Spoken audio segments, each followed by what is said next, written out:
The sun rose slowly over Kijiji Yatamani, painting the sky in soft gold as roosters crowed from distant compounds. Thin lines of smoke curled gently from morning cooking fires, drifting like quiet prayers toward the heavens. The ancient baobab tree, silent, proud, and older than any elder, watched over the awakening village like a guardian spirit.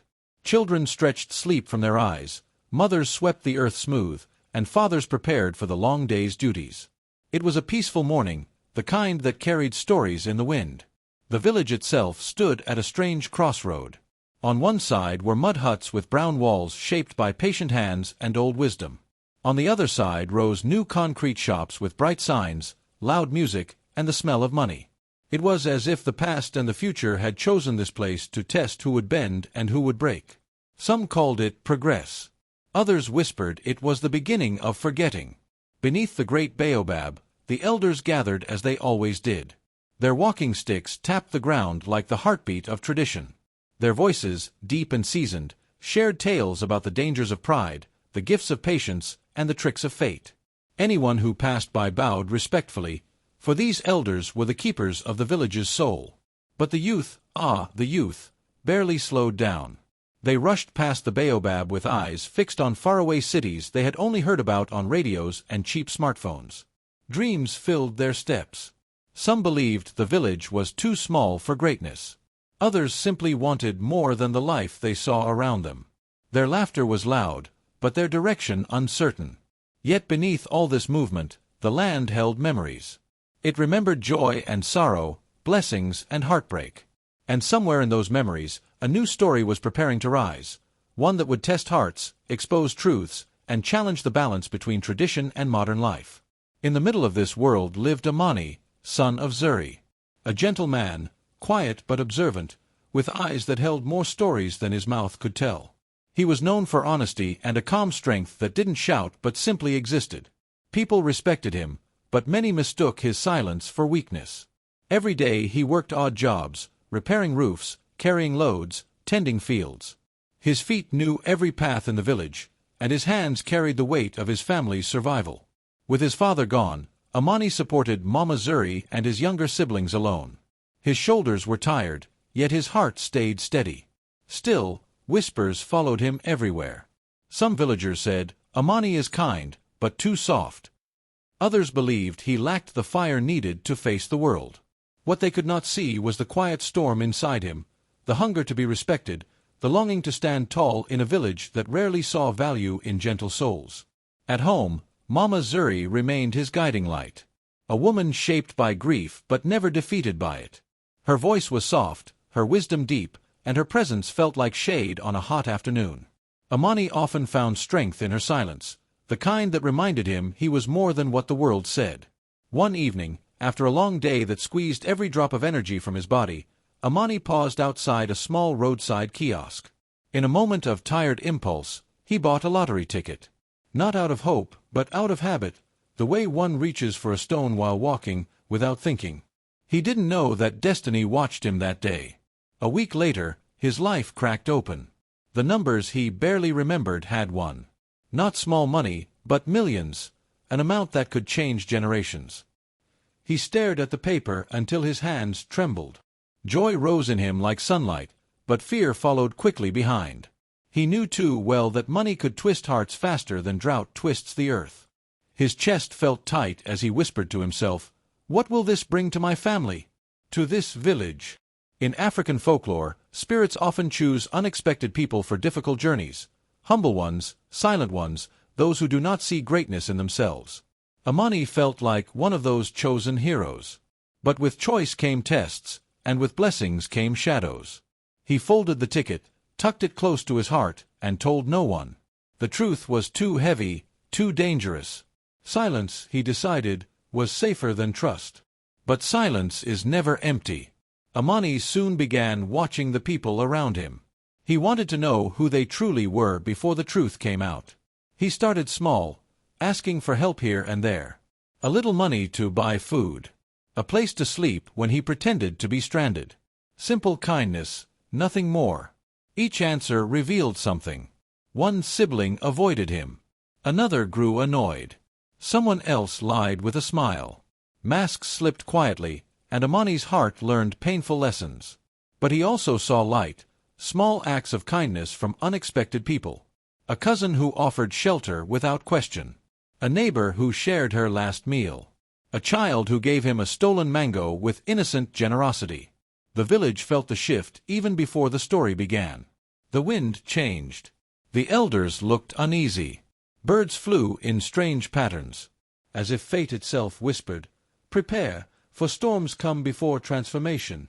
And deep within Amani, he knew, this was only the beginning of the trials that would test blood, loyalty, and truth. When Amani told his mother he was struggling, Mama Zuri did not ask a single question. She simply reached under her old sleeping mat, hands trembling from age and sacrifice, and brought out a tiny cloth pouch. Inside were her last coins, savings she had gathered slowly from selling firewood and handmade baskets. She pressed them into Amani's hands with a soft smile. "My son," she whispered, "if I have only one breath left, I will still use it to lift you." Amani's eyes stung. The coins were few, but the love behind them weighed more than gold. She cupped his face gently, searching his eyes the way mothers read their children's hearts. "You will not fall," she murmured.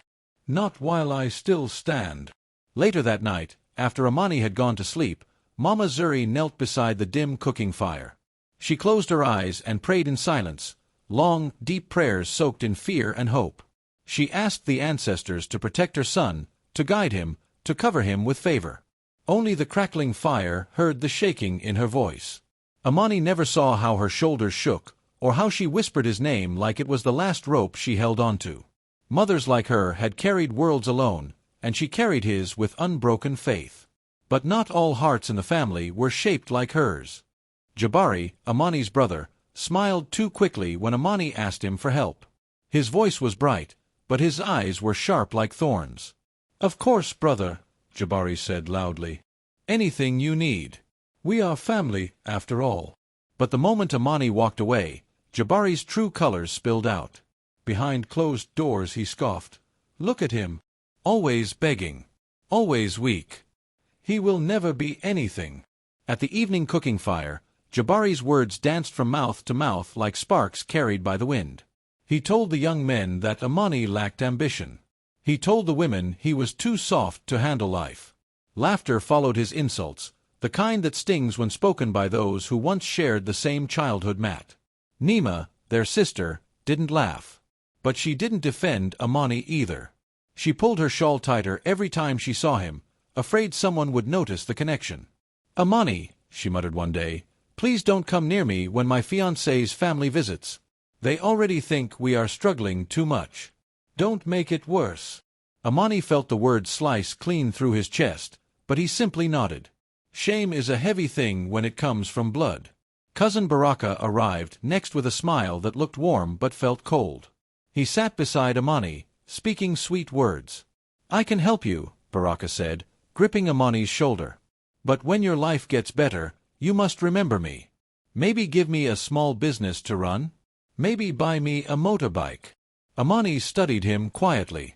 Baraka offered a hand, but his fingers hid sharp teeth beneath the skin. Help that comes with chains is not help at all. As the days passed, Amani began to see each heart more clearly. Some reached out with love. Some reached out with poison. Some did not reach out at all. He felt the truth settle inside him like a heavy stone. Hardship does not change people, it reveals them. Soon, whispers started sliding across the village. At the market, women selling cassava leaned close to each other. "I heard he is broke," one said. "I heard he sleeps hungry," another added. "I heard he is cursed," a third whispered, eyes wide. Rumors spread fast, carried by the harmattan wind that loved to expose what people tried to hide. But not everyone turned away. Old Mama Pendo gave Amani a warm cup of millet porridge. A poor shoemaker patched his worn sandals for free. A young boy offered him roasted groundnuts with a shy smile. "Here, uncle. You look tired." Their kindness came without pride, without conditions. It reminded Amani that even in a cracked pot, water can still be sweet. But others, men with clean shoes and loud voices, crossed the road to avoid him. Some laughed when he passed. Some shook their heads as if failure were contagious. One afternoon, the village chief called him to sit beneath the mighty baobab. The chief's voice was calm, but his eyes were deep with wisdom. "My son," he said, "when the storm comes, weak trees fall. But the baobab stands, not because it is loud or proud, but because its roots run deep. Stand like that tree. Stand even when the world thinks you will break." Amani bowed respectfully. The chief's words settled in his spirit like seeds waiting for rain. That night, Amani lay awake, staring at the thatched roof. His mind churned. Had he done the right thing? Testing the hearts of those he loved. Was that wisdom or cruelty? "I only wanted to know the truth," he whispered to himself. "But what if the truth breaks me?" He wondered whether the ancestors had given him wealth as a blessing, or as a fire meant to burn away illusions. The more he tried to hide his secret, the heavier it became. Silence clung to him like a long shadow. It followed him even when he tried to sleep. Then came the moment that changed everything. One afternoon, Amani returned home and found his small belongings missing: his old radio, his good shirt, even the little knife his father once gave him. Confused, he asked around. No one had seen anything. But later, a neighbor whispered the truth. "Jabari took them. He said you won't need them. He said you're finished." Amani felt his spirit sink. Betrayal by strangers is painful. Betrayal by blood is poison. In the world of African tales, betrayal often signals the beginning of destiny's next chapter. It is the crack that lets fate enter. With a heavy heart, Amani walked to the home of Mzee Kifimbo, the village elder whose wisdom was older than the baobab roots. The old man welcomed him with quiet eyes that saw more than flesh. "Amani," he said softly, "hidden blessings attract hidden enemies." Amani lowered his head. "What should I do, Mzee?" The elder tapped his carved staff gently on the ground. "Walk between shadows and light. Do not rush to reveal your truth. Do not rush to hide it either. Every blessing has its season." Amani swallowed hard. "And the betrayal?" The elder leaned close, voice low. "Even fire tests the strength of clay pots. Your journey has just begun." A breeze rustled the leaves above them, like spirits whispering warnings. And Amani knew then, his path was changing. Destiny had stepped forward. He could no longer turn back. Amani rose before the first rooster crowed, moving like a shadow slipping away from its own body. He tied his worn sandals, leaving the compound without a sound. His heart was heavy, but he told himself, sometimes a man must walk alone to understand the road beneath his feet. The village slept behind him, unaware that he was heading toward the city, the great concrete jungle that swallowed both fools and dreamers. The rising sun painted his back gold, as if blessing his quiet journey. The city greeted him with noise that felt like shouting spirits. Cars honked, vendors screamed prices, and strangers pushed through crowds with hungry eyes.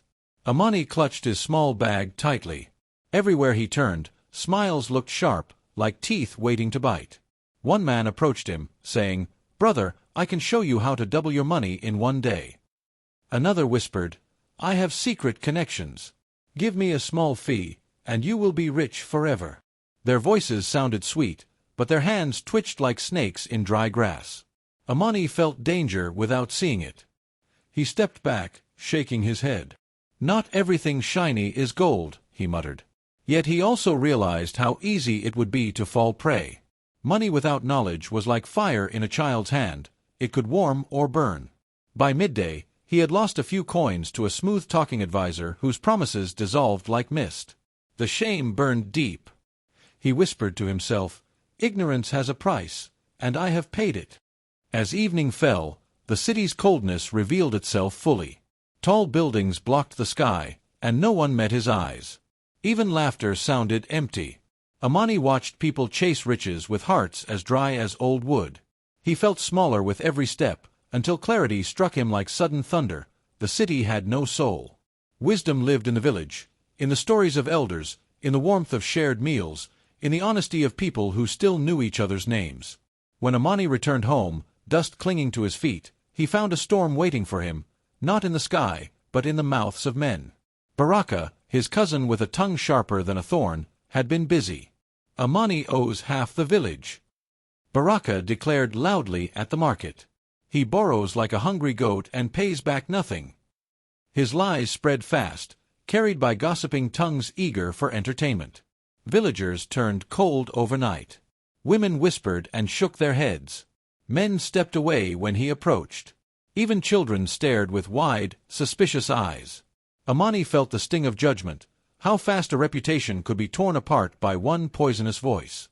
The next blow came from Nima, his own sister. Her future in-laws had arrived from the city, wearing polished shoes and proud expressions. When they saw Amani passing nearby, Nima's face tightened. "Please move," she snapped loudly. "Do not stand so close." Her fiancé's family watched her, impressed by how quickly she pushed him away. Amani swallowed hard as she added, "He is irresponsible. We do not associate with such people." Jabari joined the chorus of humiliation, folding his arms with pride. "Amani," he said before a group of villagers, "you are a grown man with the achievements of a crawling child. When will you stop being a burden?" His words cut deep, deeper than any knife could. In that moment, Amani saw clearly that only one heart in his family still beat for him without condition, Mama Zuri's. Everything else had cracked. Still, he remained silent. The test was not yet finished. The truth had to come to light fully, like a moon breaking free from clouds. Quietly, he began planting seeds of kindness. At night, he left small bags of maize at the hut of the old widow who often prayed for him. He paid the school fees of a young boy whose father limped from an old injury. He helped a blind elder repair his roof, leaving before dawn so no one would know. He became a hidden hand, gentle, invisible, powerful. And slowly, as the wind carried whispers of secret blessings, the ground of fate began to shift. Karma walked softly through the village, preparing a balance only time could reveal. Amani's silence was no longer a shield, it was a rising drumbeat, calling justice toward him. Soon, the storm he had been waiting for would break, and when it did, every hidden truth would stand in the open sun. The village woke to a strange silence, the kind that made goats stop chewing and birds pause their morning songs. Amani's hut stood open, the mat pushed aside, footprints in the dust leading toward the eastern path, then fading into nothing. People gathered quickly, their faces tight with confusion. "How can a man vanish like the morning mist?" an elder whispered. No one had an answer, only widened eyes and uneasy breaths. Before the sun climbed high, rumors spread like hungry flames. Some said, "He ran away from shame, his debts chased him into the dark." Others muttered, "Maybe danger followed him, and he fled before it swallowed him." Each voice added a new color to the lie, painting a picture that Amani himself never touched. By midday, the rumors grew darker. A woman carrying water shook her head. "Ah, I heard he died alone in the bush," she said. Another replied, "No, they say he joined a band of thieves. People like him don't just disappear without reason." Their words carried no kindness, only the cold twist of a story shaped by those who enjoyed shadows more than truth. But Mama Zuri, she stood outside her hut facing the rising sun, hands trembling as she prayed. Tears slipped down her cheeks. She whispered, "Wherever you are, my son, may the ancestors cover your path." Others walked past her with careless comments, but her hope stood firm like a small fire refusing to die. Months passed. Then one hot afternoon, a lone figure appeared on the dusty road. He walked with the calm confidence of someone who had faced lions within himself and survived. His clothes were neat, his posture strong, his eyes shining with purpose. Yet his face, it was Amani's. A stranger who looked like a new dawn wearing an old skin. Gasps rolled through the village like sudden thunder. People who once spat his name now froze, unable to match their cruel stories with the man standing before them. "Is that truly him?" someone whispered. "But he looks transformed." Jabari's mouth hung open, the pride he once carried slipping through his fingers. Nima's face tightened with panic, her heart racing like a trapped bird. Baraka's hands shook, as if the lies he built were starting to crumble around him. None of them knew whether to smile or hide. Amani's return felt like the tales of old, where a hero disappears in pain and returns with destiny whispering on his shoulders. When Amani summoned his family, he chose the place where truth always found its voice, the wide shade of the ancient baobab. Its roots twisted deep into the earth, its branches reaching like arms of time. People gathered, sensing that something powerful was about to unfold. Amani placed a wooden chest before them. "For months," he began, his voice calm but heavy, "you spoke of me as if I had fallen. But the truth—" He opened the chest slowly. Inside lay documents, gold-trimmed envelopes, and symbols of wealth too real to deny. "I am now a millionaire." Shock broke across the crowd. Some stepped back. Others covered their mouths. Even the wind seemed to pause. His family felt emotions crash over them like storm waves. Guilt, fear, regret, each one heavy. Jabari stared at the ground, remembering every insult he ever threw. Nima's eyes darted around, searching for a way to rewrite her past cruelty. Baraka's lies unraveled instantly, leaving him bare in the sight of all. Mama Zuri stepped forward, her legs weak but her heart full. Tears flowed down her face, not from pain this time, but from pride. "My son," she said softly, "you have walked through shadows and returned with light." Jabari fell to his knees, the weight of jealousy crushing him at last. "Forgive me, brother," he whispered, though even he knew the words arrived too late. Nima tried to smile sweetly, her voice suddenly soft. "Welcome home, Amani. You know I always believed in you." But her sweetness tasted like sugar after bitterness, too late to heal the cracks. Baraka could only stutter, his tongue finally trapped by the same web he once spun around others. Amani turned first to Mama Zuri, pulling her into a warm embrace. "Your love was my only compass," he told her. She closed her eyes, grateful that her faith had not been wasted. For the others, Amani did not offer revenge nor punishment, only truth. "I will help you," he said, "but from a distance. I now know the shape of your hearts." It was a justice deeper than anger, a boundary drawn not from hate but from wisdom. And as the villagers watched him, the elder murmured a final lesson: "Fire tests the clay pot. Wealth tests the human heart." That day, everyone understood exactly what he meant. Amani walked through the village at dawn, the sky still painted with soft orange light. For the first time in a long while, his steps felt light, like a man who had wrestled with storms and finally found calm water. His heart guided him to the place where his story began, the old hut where Mama Zuri had spent years giving more than she ever received. He stood before her and said, "Mama, your hands held me when the world pushed me away. Today, let my hands build something worthy of you." Mama Zuri covered her mouth, tears slipping through her fingers as builders arrived, carrying timber and fresh clay bricks. The new home rose quickly, a strong house with wide windows and a roof that did not leak when the rains came. Villagers whispered, touched by the act. It was not a house built from gold, but from gratitude, and that made it shine brighter than any palace. After ensuring his mother's comfort, Amani walked to the small dusty field where children played with makeshift balls made of tide cloth. These were the same children who, even when he had nothing, smiled at him without judgment. He knelt beside them. "You showed kindness when many older than you did not," he said softly. "Now, let me show kindness in return."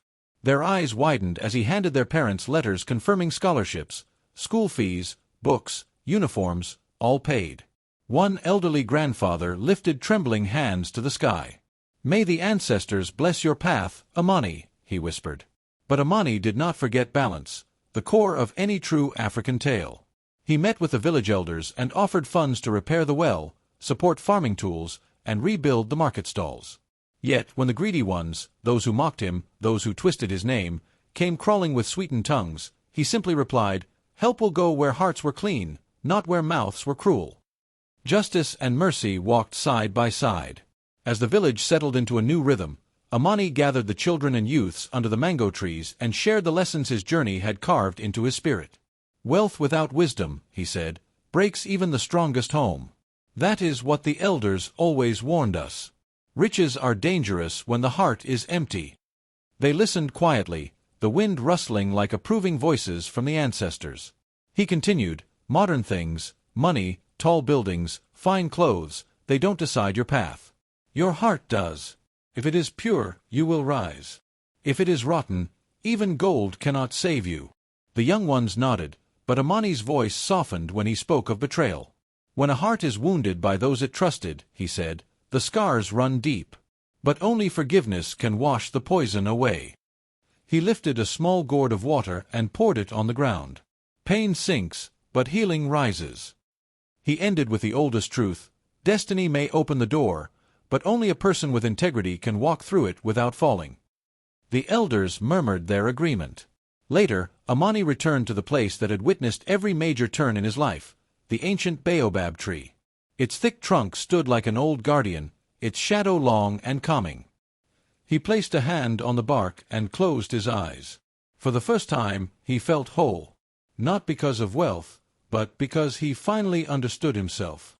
His thoughts drifted through his journey, how people once called him too soft, how they pushed him aside, how silence had once been his longest companion. Now that same silence felt like strength.